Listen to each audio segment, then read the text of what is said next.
Today we're going to be going through the beginning of the design process for a garage conversion for our client up in the Muskoka region north of the GTA. Curtis and his wife and business partner Vanessa have experience with several conversion projects in this region and is now doing a garage conversion to an ADU and garden suite for the first time. Now they plan to be experts and consultants up in this region. But first, we're going to go through the entire process with them. So at the start of every design process, we need to perform an assessment and consultation first on the property. So this includes looking at the zoning compliance, and once that is confirmed, we need to look at the condition of the existing garage, site conditions, and analyze how we're going to get this building serviced. So let's go take a look. Welcome back, I'm Manny from Sweet Additions, where we help investors and homeowners create more housing and generate wealth. We'd really appreciate if you can take a second to click the like button and subscribe to this channel so we can get more content out. And if you want to read a more detailed version of this video, check it out in our blog post at sweetadditions.com. Link to that is in the description below. So as part of our assessment and consultation, we first look at zoning compliance. And now we've already done that back in the office and determined that we're good to go for this site. So the first thing on site we're going to look at is the foundation and structure, building setbacks, any existing insulation, entrance and site conditions, and then finally all utility and service connections. So now let's meet Curtis and get the site assessment and consultation started. Hey Curtis, how are you? Nice place.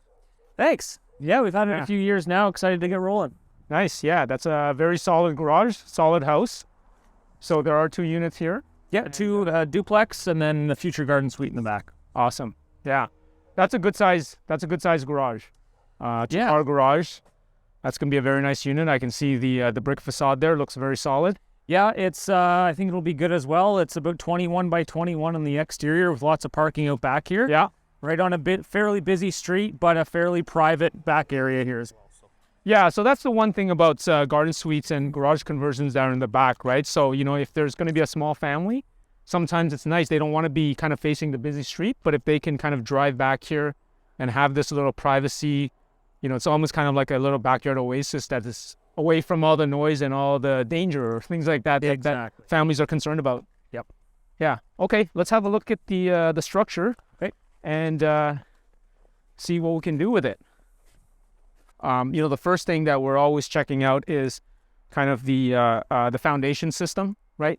So a lot of garages, we have a slab on grade, and there might be a perimeter foundation. It's also called a monolithic slab, okay, and that's a very common thing. And it's usually no problem when you're building a garage because, you know, all you're storing is vehicles and things like that.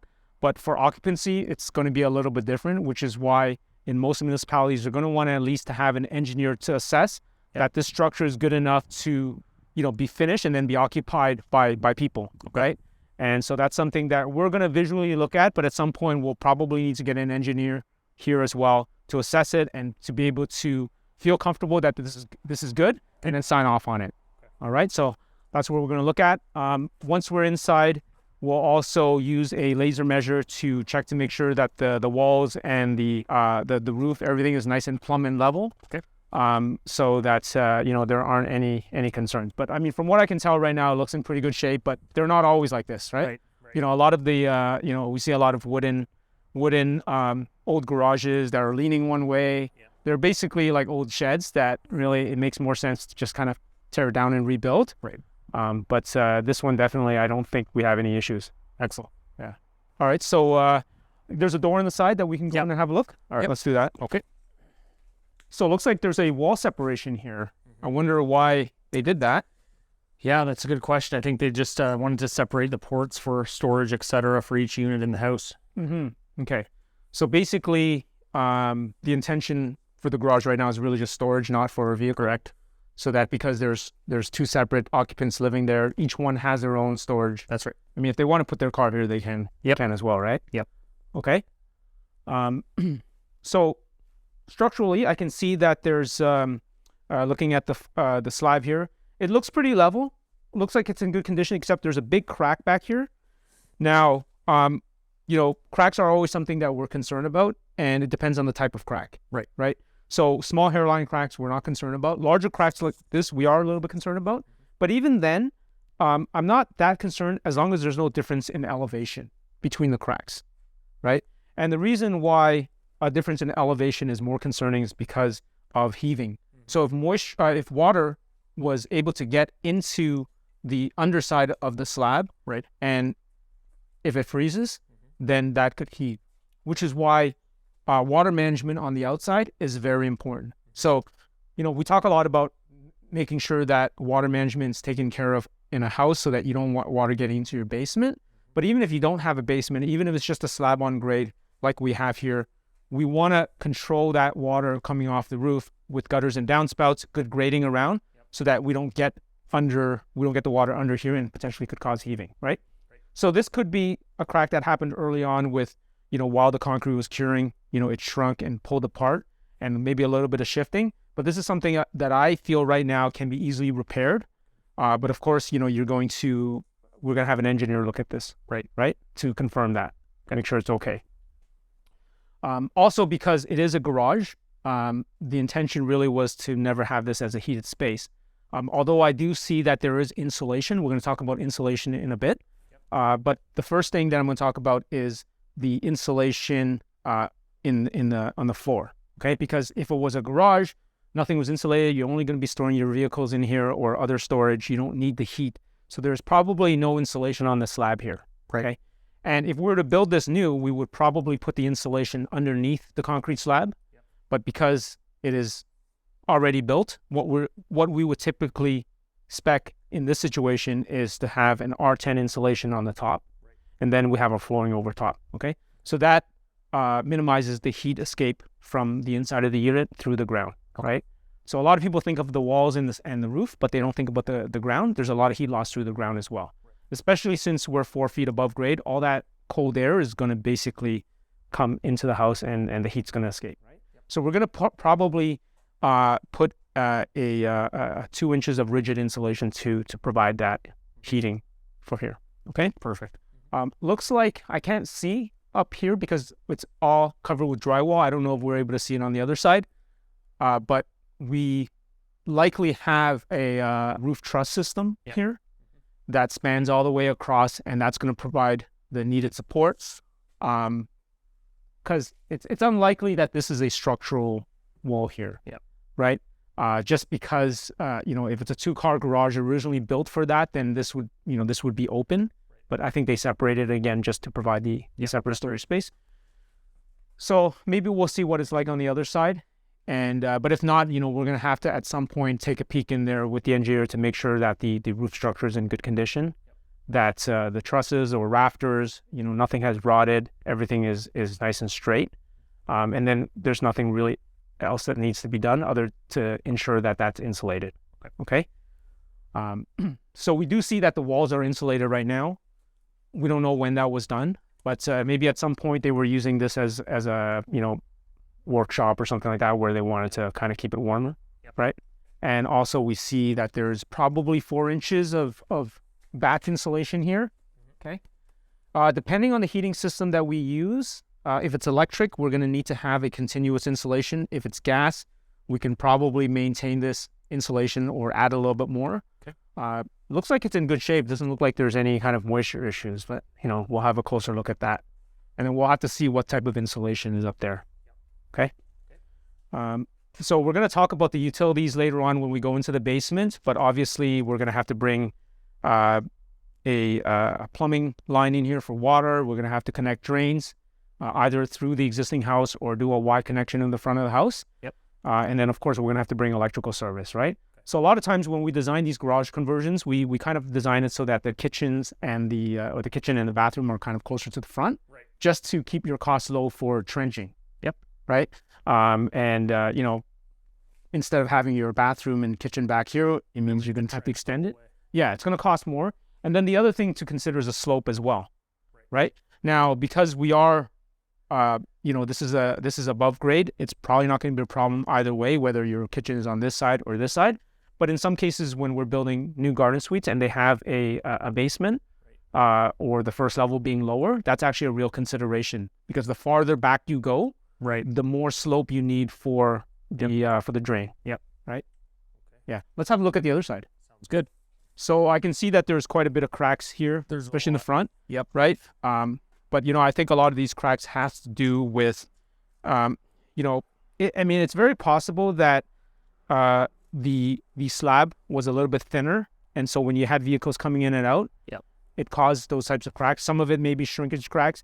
Again, I'm not overly concerned from what I can see. Obviously, I can't see everything, but a difference in the elevation of the cracks is what concerns me. And in those cases, sometimes we actually have to kind of get rid of it, jackhammer that out and pour a new one. Right. And maybe even have some insulation under there. But if there's no difference in elevation, this stuff can be repaired, right? Okay. Especially since right now, for sure, there's not going to be any vehicles coming in here. It's just going to be people. Yep. So the live loads are going to be a lot less compared to having a vehicle come in and out. Perfect. Right? Yep. Let's have a look at the outside here. Okay. So from what I can tell, there's probably a good 6 or 7 feet between this here and the fence. Now, we don't know for sure unless we have a survey what the actual distance is, because fence locations are wrong all the time. We don't want to rely on it. Now, because this is an existing structure, you're going to be okay from the standpoint of setbacks, right? Even if this was 2 feet, you'd be okay, right? But we just can't have any openings if it's less than 4 feet away, or they would need special fire protection, right, for windows and doors. Okay, not that we're going to need it here, but it's something I wanted to point out, because you do have other garages that are probably closer to the property line compared to this one. All right, so we covered structure, we covered the insulation, we talked about utilities at a high level, talked a little bit about setbacks. Did you have any other questions before we go into the basement and have a look? Nope. Well, sounds good. Okay. All right. So let's walk over to the basement. Okay. All right. Curtis, let's have a look at some of the systems that we need to be aware of for the additional garden suite, the garage conversion.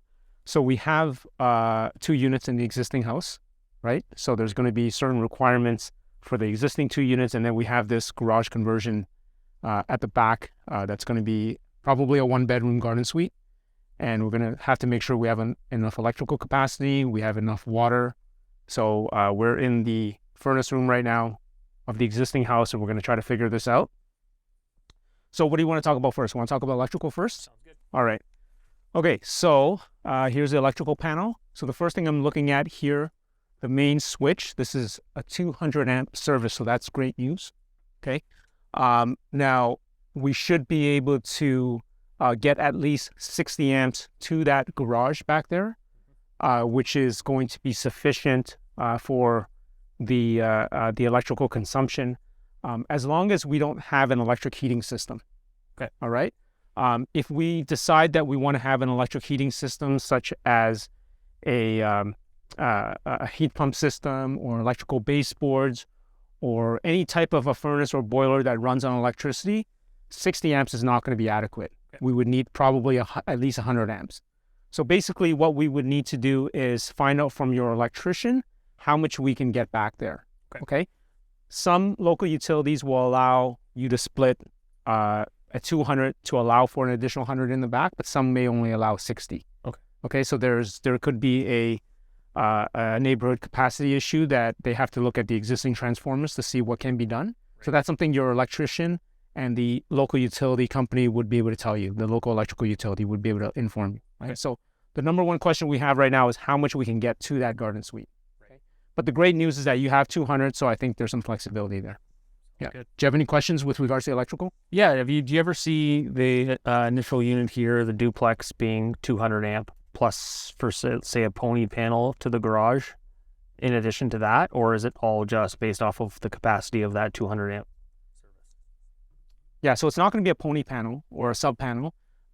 Typically, we have the main 200, and then there's going to be another off of that main wire that supports the 200.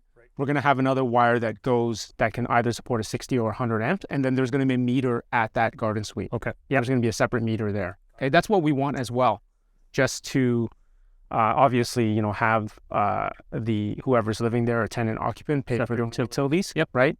It's easier from an admin perspective. But then, of course, the big thing is they pay for what they use. Okay, so that's really what we want for all utilities as much as possible. Okay, so that covers electrical. So again, the 200 amp is good news. Obviously, this is something we're going to have to find out from the electrician. All right. Yep. Okay, so water. So here, right beside, we have the water meter, and we can see the water line coming in. So we have the the water line. You can see that it's a black plastic pipe, right?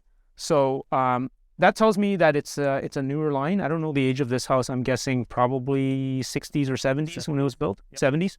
Okay. Yeah, so I mean that probably would have been replaced.